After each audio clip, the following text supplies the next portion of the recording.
मुख्यमंत्री पुष्कर सिंह धामी का हरिद्वार दौरा। उत्तराखंड कबड्डी एसोसिएशन की ओर से आयोजित युवा चैंपियनशिप के समापन समारोह में लेंगे भाग। उत्तराखंड के 15 जगहों के नाम बदलने पर विरोध। भाजपा ने कहा, विरोध करना कांग्रेस का काम, आम जनमानस विरोध नहीं कर रहा।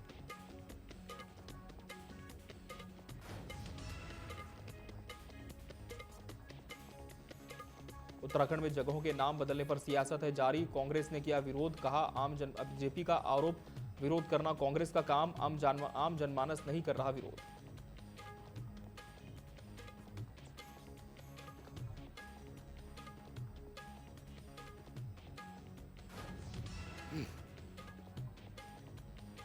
उत्तराखंड के उच्च शिक्षा मंत्री ने परीक्षा भवन का किया शिलान्यास। हल्द्वानी के इंदिरा प्रियदर्शनी महिला डिग्री कॉलेज में 541 लाख की लागत से हो रहा निर्माण।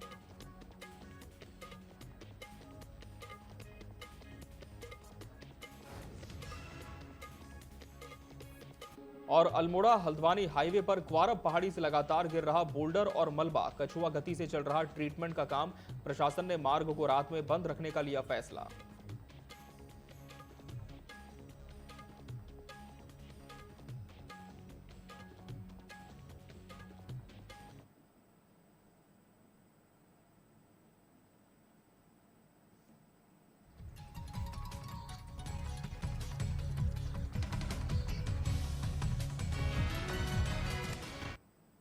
नमस्कार, बहुत स्वागत है आपका न्यूज अपडेट में। मैं हूं आपके साथ अमित शर्मा। उत्तराखंड के मुख्यमंत्री पुष्कर सिंह धामी आज हरिद्वार के दौरे पर पहुंचेंगे। सीएम धामी रोशनाबाद स्थित वंदना कटारिया स्टेडियम में उत्तराखंड कबड्डी एसोसिएशन की ओर से आयोजित युवा चैंपियनशिप के समापन समारोह में शामिल होंगे। सीएम धामी के आगमन को लेकर प्रशासन और पुलिस की ओर से सुरक्षा के कड़े इंतजाम हैं। आयोजन में बड़ी संख्या में खिलाड़ियों और नागरिकों के शामिल होने की संभावना है।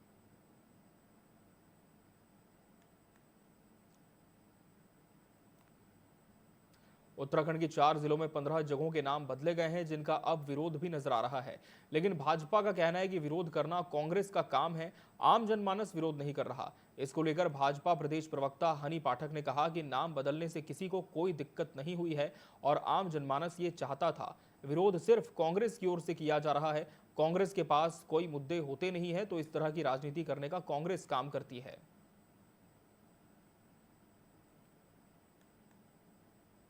विरोधाभास जैसी कोई भी चीज हमारे संज्ञान में आई नहीं कि बहुत ज्यादा वहां की जनता कर रही हो विरोधाभास। ये जो भी सुनने में आ रहा है विपक्षी दल के ही द्वारा कहा जा रहा है। इस तरीके की उत्तराखंड देवभूमि में उल्टी सीधी बातें करने वाली बात, उत्तराखंड की शांत वादियों में इस तरीके की गंदगी फैलाने वाली बात कांग्रेस पार्टी जिस प्रकार से कर रही है उसको शर्म आनी चाहिए। और मैं उनसे ये कहना चाहूंगी कि जाकर मिलकर ढूंढो कोई एक वजह एक होने की। बेवजह ये तुम टाइम पास करते अच्छे नहीं लगते। तो इस तरीके के जो बतंगड़ बना रहे हैं चीज़ों का, किसी भी चीज़ों को अलग दिशा में लेकर जा रहे हैं, ये पूरी तरीके से गलत है। जिस तरीके से उत्तराखंड में कई जगहों के नाम को बदला गया है उसमें किसी भी प्रकार की कोई इंटेंशन नहीं रही है कि ये इस समुदाय का है तो इस जगह पर ये बदला जाए, उस समुदाय का है तो उस जगह पर ये बदला जाए। वो एक प्रक्रिया है जिस प्रक्रिया के तहत उनका नाम बदला गया उन जगहों का, और वहाँ के जनता के द्वारा खुद ये रखी गई थी बातें कि इन जगहों का नाम बदला जाए। तो जनता की राय के अनुरूप ही उन जगह का नाम बदला गया। उत्तराखंड के उच्च शिक्षा मंत्री धन सिंह रावत ने हल्द्वानी के इंदिरा प्रियदर्शनी महिला डिग्री कॉलेज में 541 लाख की लागत से बनने वाले परीक्षा भवन का शिलान्यास किया। इस दौरान उच्च शिक्षा मंत्री धन सिंह रावत ने बताया कि महिला महाविद्यालय में परीक्षा के दौरान छात्राओं को परेशानी होती थी और कम जगह में परीक्षाएं आयोजित की जाती थीं। ऐसे में अब इस नए भवन के बनने से परीक्षा के दौरान छात्रों को कोई परेशानी नहीं होगी। उन्होंने कहा, इसके अलावा राज्य भर के 25 डिग्री कॉलेज को मॉडल डिग्री कॉलेज बनाने के लिए भी उनके द्वारा बजट जारी किया गया है।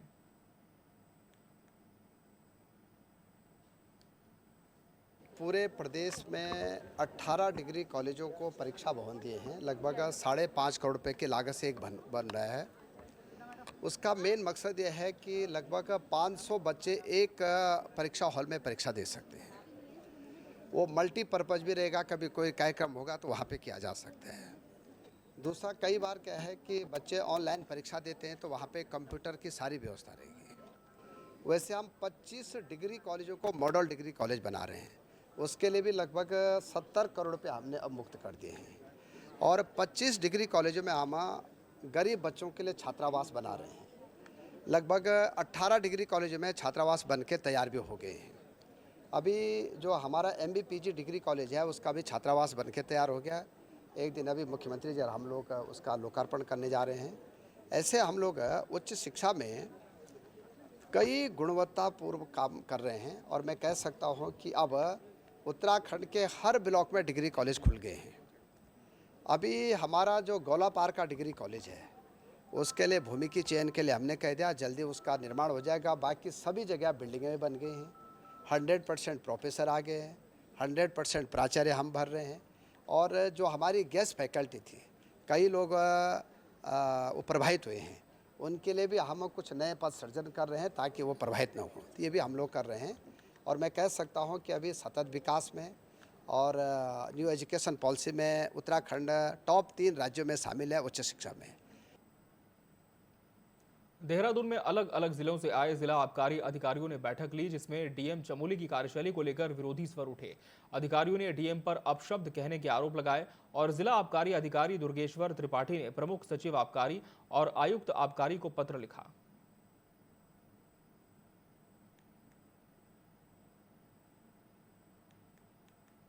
मसूरी के कुछ क्षेत्रों में हो रहे भूधसाव और भविष्य में आपदा को देखते हुए उसकी सुरक्षा के लिए एनडीएमए की ओर से नगर के सभी भवनों का वैज्ञानिक तरीके से सर्वे किया जा रहा है।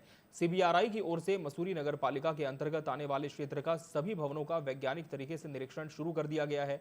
सीबीआरआई रुड़की के 4 वैज्ञानिक और 18 इंजीनियरों की टीम ने नगर लंढौर बाजार सहित अन्य क्षेत्रों और भवनों का सर्वेक्षण, उनकी ग्रीटिंग देखी, जिसके बाद एक रिस्क मैप तैयार किया जाएगा। भविष्य में किसी प्रकार की मानव निर्मित या आपदा होने पर राहत और बचाव कार्य के इस मैप का उपयोग किया जाएगा। सीबीआरआई के वैज्ञानिक आशीष कपूर ने बताया कि निरीक्षण के दौरान देखा गया है कि मसूरी में नियम के विरुद्ध कई ऊंची इमारतें बना दी गई जो गलत हैं। सर्वेक्षण में इस सभी बिंदुओं को भी दर्शाया जाएगा।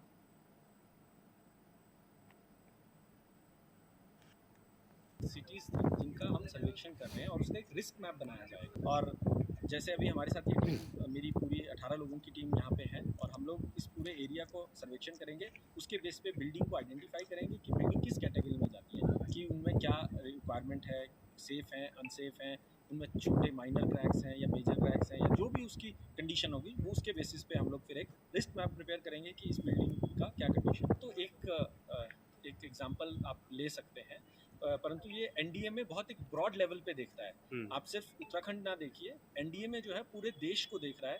वही कार्यक्रम जो है आगे चलाया जा रहा है। तो जैसे आपके 3 यहाँ पे मसूरी, नैनीताल और कर्णप्रयाग 3 आइडेंटिफाइड सिटीज़ थी, जिसमें से कर्णप्रयाग और नैनीताल का हम सर्वेक्षण कंप्लीट कर चुके हैं। मसूरी नगर पालिका अध्यक्ष मीरा सकलानी ने अधिकारियों के साथ रोड की सफाई और शौचालय का निरीक्षण किया और दुकानदारों के साथ बातचीत की। इस दौरान एक दुकानदार ने चौक पर कुछ लोगों के व्यवसायीकरण करने की शिकायत की, जिस पर पालिका अध्यक्ष मीरा सकलानी ने उचित कार्रवाई के निर्देश दिए। साथ ही कहा, अतिक्रमण के खिलाफ जिला प्रशासन अभियान चलाएगा। वहीं अध्यक्ष ने अभियान में लोगों का समर्थन मांगा।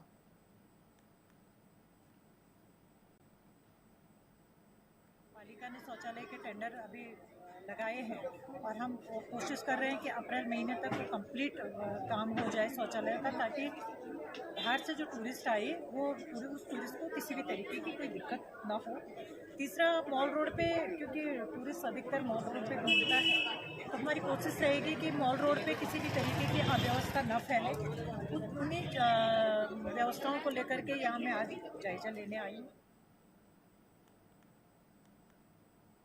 मेयर और नगर आयुक्त के बीच विवाद का पटाक्षेप होता दिख रहा है। विवाद पर चर्चा और निर्णय के लिए बुलाई गई नगर निगम बोर्ड की बैठक निरस्त कर दी गई। बताया जा रहा है कि दबाव के चलते मेयर ने बैठक निरस्त कर दी। जानकारी के मुताबिक बैठक में नगर आयुक्त के खिलाफ अविश्वास प्रस्ताव लाने की तैयारी थी और लोगों ने आंदोलन की चेतावनी भी दी थी। अन्य दल और लोगों का कहना है कि नगर आयुक्त ईमानदार हैं।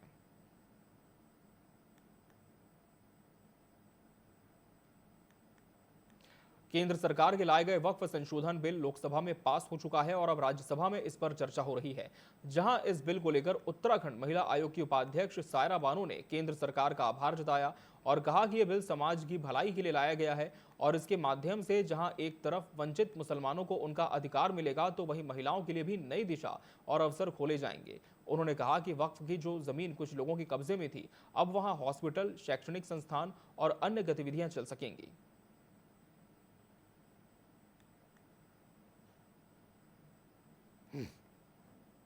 पहले तो मैं हमारे जो देश के प्रधानमंत्री हैं नरेंद्र मोदी जी, उनका मैं बहुत बहुत आभार व्यक्त करना चाहती हूँ कि ये बिल लेके आए और इससे लोगों को बहुत फ़ायदा होगा। गरीब जो मुसलमान है उसको बहुत फ़ायदा होगा। इसमें 2 मुस्लिम लड़कियों को रखा जाएगा और इसमें जो गरीब जो मुस्लिम लड़कियां हैं, बहन बेटियां हैं, उनको ज़मीन की उत्तराधिकारी होंगी और उनको इसमें पहले तो खाली पुरुष प्रधान ही उत्तराधिकारी होते थे। अब जो है इसमें महिलाओं को भी उत्तराधिकार दिया गया है और उनको भी प्रतिनिधित्व दिया गया है। अल्मोड़ा हल्द्वानी हाईवे पर स्थित क्वारब पहाड़ी से बीते 6 महीनों से लगातार बोल्डर और मलबा गिर रहा है, जहां ट्रीटमेंट का काम कछुआ गति से जारी है। अल्मोड़ा, बागेश्वर और पिथौरागढ़ जिलों को जोड़ने वाला ये रास्ता कुमाऊं की लाइफलाइन माना जाता है। वाहन चालकों का कहना है कि आए दिन मलबा गिरने से जान का खतरा बना हुआ है। पर्यटन सीजन शुरू हो चुका है, लेकिन खराब सड़कों और डर की वजह से पर्यटक भी कम नजर आ रहे हैं। वहीं स्थिति की गंभीरता को देखते हुए प्रशासन ने मार्ग को रात में बंद रखने का फैसला लिया, जिससे कोई बड़ी दुर्घटना ना हो।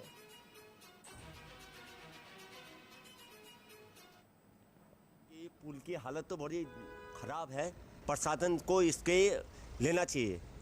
क्या दिक्कत आ रही है? दिक्कत आ रही है कि आए जाए वाला टूरिस्ट देवभूमि उत्तराखंड है, टूरिस्ट कैसे आएगा इस रोड में, ये बताइए आप। आप लोग को क्या खतरा और दिक्कत? खतरा क्या, किसी की भी जान भी जा सकती है, ऊपर से पहाड़ गिर रहा। क्या मांग? मेरी मांग यही है कि ये रोड को पूरा बनाया जाए। देहरादून में हरिद्वार बाईपास रोड पर कूड़े के ढेर का अंबार है, जिसको लेकर लोग इसका विरोध कर रहे हैं। इससे यातायात भी इससे प्रभावित हो रहा है। इसको लेकर उत्तराखंड कांग्रेस के प्रदेश उपाध्यक्ष संगठन प्रशासन सूर्यकांत धस्माना के साथ बहुत लोग नगर निगम पहुंचे और नगर निगम महापौर को एक ज्ञापन दिया। सूर्यकांत धस्माना ने कहा कि शहर के बीचों बीच कूड़ा डंप किया जाता है, जिससे वहां के लोगों का जीवन मुश्किल हो रहा है। उन्होंने कहा कि महापौर भरोसा दिला रहे हैं कि वो वहां जाकर स्थिति को देखेंगे और जो बेहतर होगा वो किया जाएगा।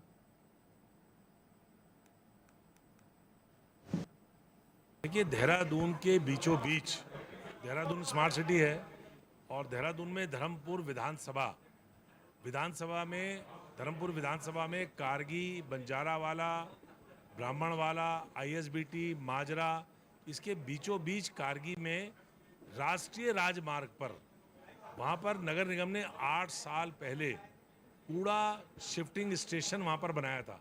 वो बनाया तो कूड़ा शिफ्ट करने के लिए, मेन ट्रेंचिंग ग्राउंड में पहुंचाने के लिए, लेकिन वो परमानेंट डंपिंग जोन बन गया, जिसके कारण कूड़े का बड़ा पहाड़ वहां पर खड़ा हो गया। मुख्य राष्ट्रीय राजमार्ग में बिल्कुल सड़क पर वो बना हुआ है। सड़क पर कूड़े की लोडिंग होती है, सड़क पर अनलोडिंग होती है, चारों तरफ सड़ांध है। 1 लाख से ज्यादा की आबादी उससे प्रभावित। देहरादून के मियांवाला को रामजीवाला बनाए जाने पर राजपूत समाज काफी नाराज है, जहां उन्होंने मुख्यमंत्री को ज्ञापन भेजकर मियांवाला नाम करने की मांग की है। आपको बता दें कि धामी सरकार ने हाल ही में प्रदेश के 17 स्थानों के नाम बदले, जिसमें देहरादून के मियांवाला का नाम बदलने पर राजपूत समुदाय विरोध कर रहा है। उनका कहना है कि ये नाम उनके पूर्वजों के सम्मान में दिया गया था, जिसे सरकार ने मुस्लिम का मियाँ समझकर बदल दिया है। लोगों ने जिलाधिकारी के जरिए मुख्यमंत्री तक अपनी बात पहुंचाई है।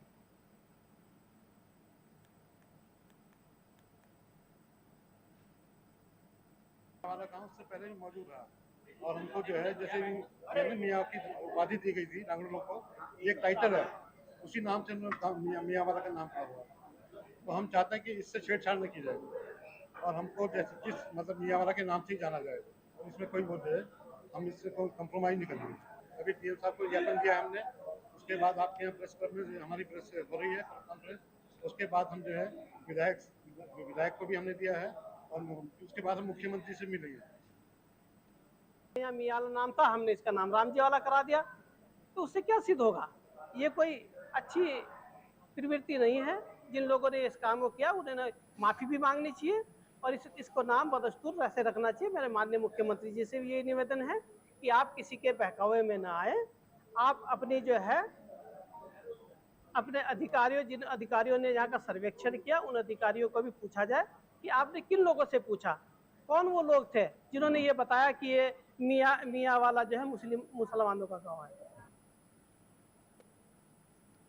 बागेश्वर में गर्मी ने अपने तेवर दिखाने शुरू भी नहीं किए हैं, लेकिन अभी से बागेश्वर के जंगलों में भीषण आग का तांडव शुरू हो गया है। सबसे ज्यादा गणखेत वन रेंज के जंगल देर शाम से धधक रहे हैं। आपको बता दें, रियोनी लखमार और बगोटिया गांव में तो जंगल की आग से ग्रामीणों को नुकसान भी हुआ है। यहां फलों के बगीचे में जंगल की आग पहुंची तो ग्रामीणों ने आग बुझाने के लिए मोर्चा संभाला।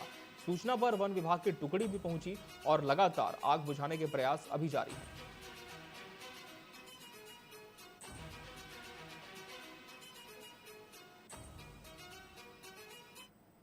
साल ऐसा ही रहता है गांव में आग का, और इस सीजन में लगातार ये भय रहता है गांव में। फिर गांव के अंदर घुस जाते हैं आग, तो खेतों में भी होता है इससे। हाँ, घास लकड़ी सब जल जाते हैं।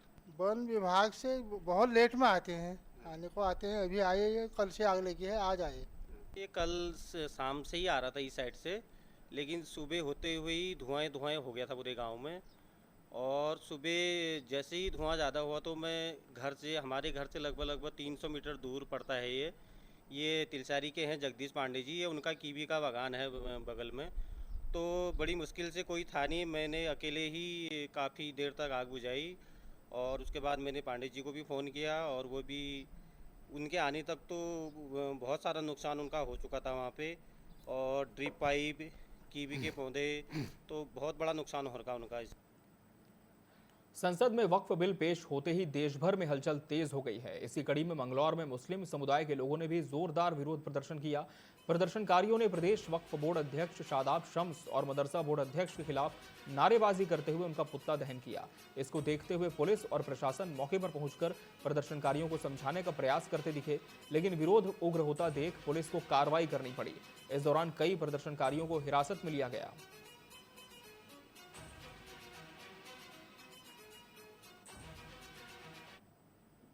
हरिद्वार में ट्रैफिक डायरेक्टर नारायण सिंह नपचियाल की अध्यक्षता में एक महत्वपूर्ण बैठक आयोजित की गई, जिसमें चारधाम यात्रा, कांवड़ मेला और 2027 में होने वाले महाकुंभ के दौरान यातायात व्यवस्था को बेहतर बनाने पर विस्तृत चर्चा की गई। बैठक में एसएसपी सहित सभी राजपत्रित अधिकारी उपस्थित रहे। इस बैठक के दौरान ट्रैफिक प्रबंधन को अधिक सुनियोजित और सुरक्षित बनाने पर जोर दिया गया।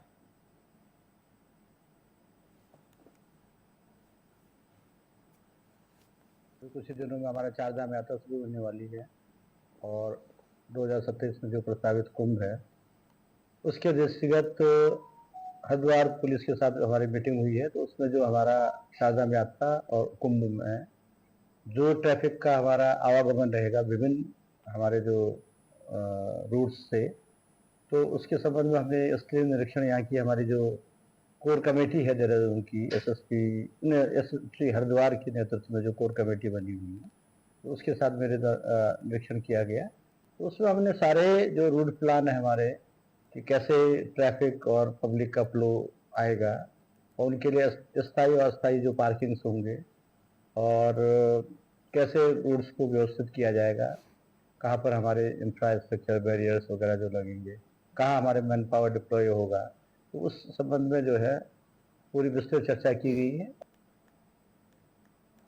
चमोली में जिलाधिकारी संदीप तिवारी ने सीएम धामी के निर्देश पर बद्रीनाथ धाम से चमोली तक यात्रा मार्ग में खतरनाक बने स्थलों का स्थलीय निरीक्षण किया।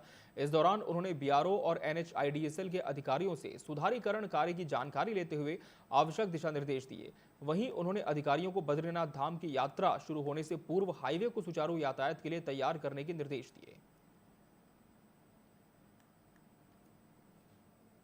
कल माननीय मुख्यमंत्री जी के निर्देशों के क्रम में पूरा जिला प्रशासन और पुलिस की टीम और वन विभाग की टीम बद्रीनाथ धाम गई थी, और धाम में अभी भी कुछ बर्फ मौजूद है वहाँ पे जो कार्य में बाधा बन रही है, लेकिन सभी विभागों ने अपना कार्य प्रारंभ कर दिया है। पीडब्ल्यूडी, जल संस्थान, नगर पंचायत, मंदिर समिति में, और उसके अतिरिक्त जो मास्टर प्लान के काम है वो भी आरम्भ हो चुकी है। तो काम की प्रगति अब दैनिक आधार पर मॉनिटर की जाएगी, और उसके बाद जिस तरह का भी सहयोग विभागों को चाहिए होगा वो दिया जाएगा। इसके अतिरिक्त कल मोटर मार्ग का भी निरीक्षण किया गया चमोली से बद्रीनाथ धाम तक का। इसमें कुछ अंश NHIDCL का है और कुछ हेलम से आगे का BRO के पास है। तो अभी जो थोड़ा कॉज ऑफ कंसर्न है वो हाथी पहाड़ के पास है, क्योंकि वहाँ पे कार्य प्रगति धीमी थी। हरिद्वार में आंगनबाड़ी भवनों का निर्माण अधूरा रहने पर सीडीओ आकांक्षा कोंडे ने कड़ी कार्रवाई की है। उन्होंने तत्कालीन ग्राम विकास अधिकारी के वेतन से 5,14,000 रुपए वसूली के आदेश दिए हैं। आपको बता दें, बाल विकास विभाग के बजट से इन भवनों का निर्माण होना था, लेकिन निर्देशों के बावजूद काम पूरा नहीं हुआ। इस फैसले से प्रशासनिक लापरवाही पर सख्ती दिखी है, जिससे अन्य अधिकारियों के लिए भी चेतावनी गई है।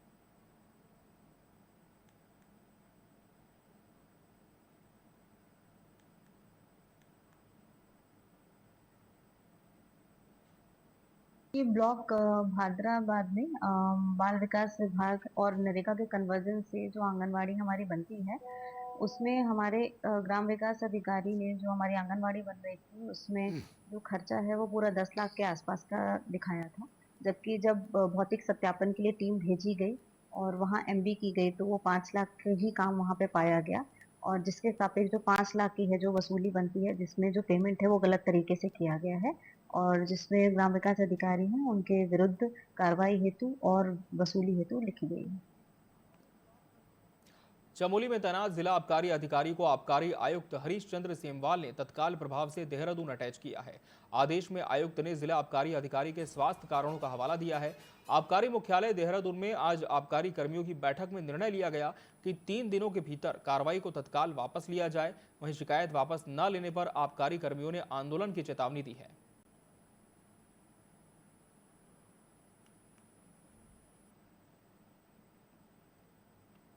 लोहाघाट में किए गए अतिक्रमण पर प्रशासन ने कार्रवाई की है। आपको बता दें, एसडीएम नीतू डांगर ने अतिक्रमण को काफी गंभीरता से लेते हुए अतिक्रमण को ध्वस्त करने के निर्देश दिए। प्रशासन की इस कार्रवाई से अतिक्रमणकारियों में हड़कंप है। वहीं एसडीएम ने बताया, उन्हें डाक बंगला रोड में देवदार बनी में कुछ लोगों ने अतिक्रमण कर पक्का लेंटर डालने की शिकायत मिली थी। शिकायत पर तत्काल संज्ञान लेते हुए मौके पर टीम भेज अतिक्रमण को ढा दिया गया। वहीं नगर की जनता ने एसडीएम और प्रशासन की इस कार्रवाई की सराहना की है। साथ ही एसडीएम नीतू डांगर ने चेतावनी देते हुए कहा कि नगर में अतिक्रमण को किसी भी कीमत पर बर्दाश्त नहीं किया जाएगा। सूचना मिली कि ऐसे लोहाघाट में नजूल लैंड पे एक अतिक्रमण किया गया है और जिसमें पिलर डाल के लिंटर डाला गया है। तो जैसे ही सूचना मिली, मेरे द्वारा टीम गठित की गई और तेस्ला साहब के नेतृत्व में टीम को मौके पर भेजा गया। वहाँ पर जब ये कंफर्म हो गया कि हाँ नजूल लैंड है और अतिक्रमण किया गया है, तो मेरी टीम द्वारा मौके पे कार्रवाई की जा रही है और ऑलमोस्ट उसको डिमोलिश कर दिया गया है। और मेरा सभी से अनुरोध भी रहेगा कि अगर इस तरह की कोई भी कार्रवाई आप कर रहे हैं, नजूल लैंड है, सरकारी लैंड है, तो वो ना करें, क्योंकि उस पर प्रशासन के द्वारा कार्यवाही की जाएगी। मुख्यमंत्री पुष्कर सिंह धामी ने देहरादून के कुछ क्षेत्रों के साथ कई जगहों के नाम बदलने के आदेश दे दिए हैं। इसको लेकर कांग्रेस सरकार पर लगातार हमलावर है। कांग्रेस की प्रदेश प्रवक्ता डॉक्टर प्रतिमा सिंह ने कहा कि सीएम धामी यूपी के मुख्यमंत्री के पथ पर चल रहे हैं और इतिहास बदल रहे हैं। कहा, इतिहास वही लोग बदलने का काम कर रहे हैं जिनका इतिहास बनाने में कोई योगदान नहीं है। योगी आदित्यनाथ जी के पद चिन्हों पे चल रहे हैं, ये बिल्कुल स्पष्ट है कि वो इतिहास को बदलना चाहते हैं और इतिहास को वो लोग बदलना जो है बदलने में ज़्यादा उन्हें आनंद आता है जिनका इतिहास में कोई योगदान नहीं होता है। और इन्हें ये पता नहीं है कि इतिहास को आखिर संजोया क्यों जाता है। इतिहास को इसलिए संजोया जाता है जिससे कि जो आज की नई पीढ़ी है, जो आने वाली पीढ़ी है, उसे ये समझ में आ सके कि आज जो हमें आज़ादी मिली हुई है ये कितने संघर्षों से मिली हुई है, कितने बलिदानों से मिली हुई है। और वो इस आज़ादी को संजो के रखने की जो जिम्मेदारी है वो नई पीढ़ी के कंधों पर है। देखिए, धामी जी हर तरफ से भ्रष्टाचार का मुद्दा हो या खनन का मुद्दा हो, महिला सुरक्षा और तुष्टीकरण के मुद्दे पे घिरे हुए थे। हरिद्वार में कूड़े के ढेर से जनता को लंबे समय से परेशानियों का सामना करना पड़ रहा है। आपको बता दें, कांग्रेस प्रदेश उपाध्यक्ष सूर्यकांत धस्माना ने आज वहां जाकर स्थिति का जायजा लिया। आम जनता ने क्षेत्रीय विधायक, सांसद, मेयर, स्थानीय प्रतिनिधियों से शिकायत के बाद भी इस समस्या का समाधान नहीं निकल पाया है। कहा, जल्द ही समस्या का समाधान नहीं हुआ तो कांग्रेस लोगों के साथ मिलकर इसके खिलाफ विरोध प्रदर्शन करेगी। कारगी इलाका, ब्राह्मण वाला इलाका, बंजारा वाला इलाका, उस क्षेत्र के लोगों का बहुत ज़्यादा आक्रोश, जो नेशनल हाईवे में हरिद्वार बाईपास का हिस्सा है, उसमें सड़क के बीचों बीच, बिल्कुल बीच सड़क में कूड़ा का एक पहाड़ बना दिया गया है, जिसमें सारा इलाके का गंद, सारे इलाके का कूड़ा, हर तरह का कूड़ा वहाँ पर डाला जाता है। वहाँ पर कूड़ा डल रहा है और कूड़ा फिर उसके बाद निस्तारण की भी प्रक्रिया चल रही है। पूरा रास्ता जाम रहता है। दुर्गंध जो है कम से कम 1 किलोमीटर परिक्षेत्र में, पूरे क्षेत्र में सड़ांध और दुर्गंध, उसके कारण लोग बीमार होते हैं। अब गर्मियाँ आ रही हैं, 8 साल से लोग इस दंश को झेल रहे हैं। वहाँ के क्षेत्रीय विधायक को, सांसद को, मेयर को, स्थानीय प्रतिनिधियों को लोग बोलते बोलते थक गए। अब लोगों ने मेरे से आग्रह किया तो मैं आज मौके पर गया था। वहाँ पर मैंने मौके पर जाकर के जो हालात देखे हैं, वहाँ पर सैकड़ों टन वहाँ पर कूड़ा बिल्कुल बीच सड़क पे पड़ा है। ट्रैक्टर, ट्रॉली, रिक्शों से, ट्रकों से कूड़ा डाला जा रहा है, कूड़ा उठाया जा रहा है। चमोली के ग्राम सभा मलेठी की महिलाओं ने पानी की समस्या को लेकर जिला अधिकारी संदीप तिवारी से मिलकर उन्हें ज्ञापन सौंपा। बताया कि ग्राम मलेठी के तोली और सुनार ग्वार गांव के ग्रामीण 5 वर्षों से पानी की समस्या से परेशान हैं। उन्होंने कहा कि शासन प्रशासन से गुहार लगा चुके हैं, लेकिन कोई भी पहल अभी तक नहीं हुई है। उन्होंने जिलाधिकारी से जल्द ही पानी की समस्या से निजात दिलाने की गुहार लगाई है।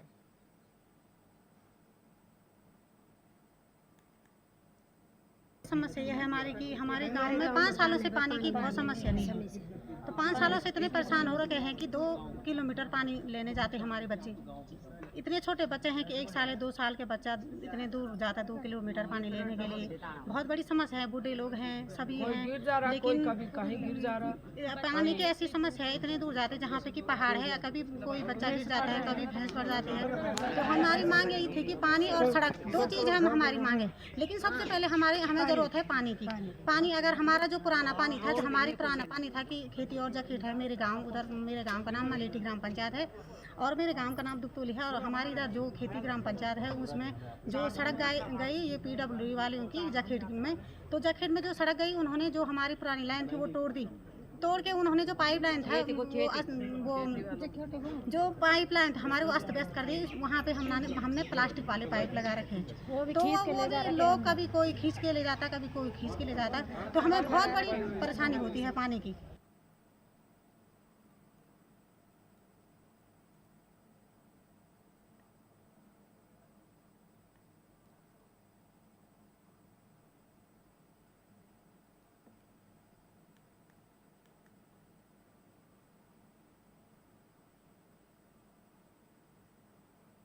और इस बीच उत्तरकाशी से एक बड़ी खबर मिल रही है। उत्तरकाशी से इस वक्त की बड़ी खबर आपको पहुंचा दें।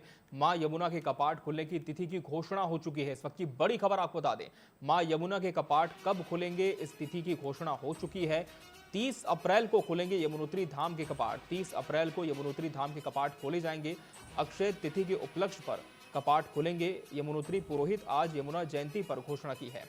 यमुनोत्री पुरोहित आज यमुना जयंती पर घोषणा की है। 30 अप्रैल ये तिथि निर्धारित की गई है जब यमुनोत्री धाम के कपाट खोले जाएंगे और भक्तजन यहां पर पहुंच पाएंगे। यमुनोत्री पुरोहित ने आज यमुना जयंती पर इस तिथि की घोषणा की है। बड़ी खबर आपको उत्तरकाशी से बता रहे हैं। मां यमुना के कपाट खुलने की तिथि की घोषणा हो चुकी है। 30 अप्रैल ये तिथि निर्धारित की गई है। यमुनोत्री पुरोहित ने इसकी घोषणा की है। 30 अप्रैल से खोले जाएंगे यमुनोत्री धाम के कपाट। यमुना जन्मोत्सव की हार्दिक शुभकामनाएं।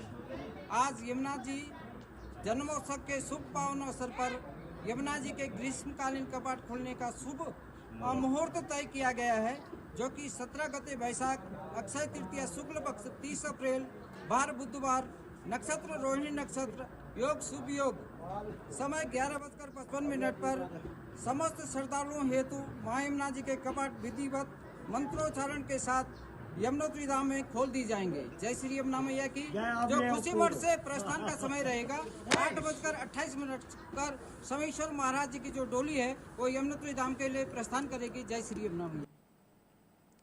और जाते जाते आपको लाइव तस्वीरों के साथ लिए चलते हैं छत्तीसगढ़ के सूरजपुर, जहां मुख्यमंत्री विष्णुदेव साय पहुंचे हुए हैं।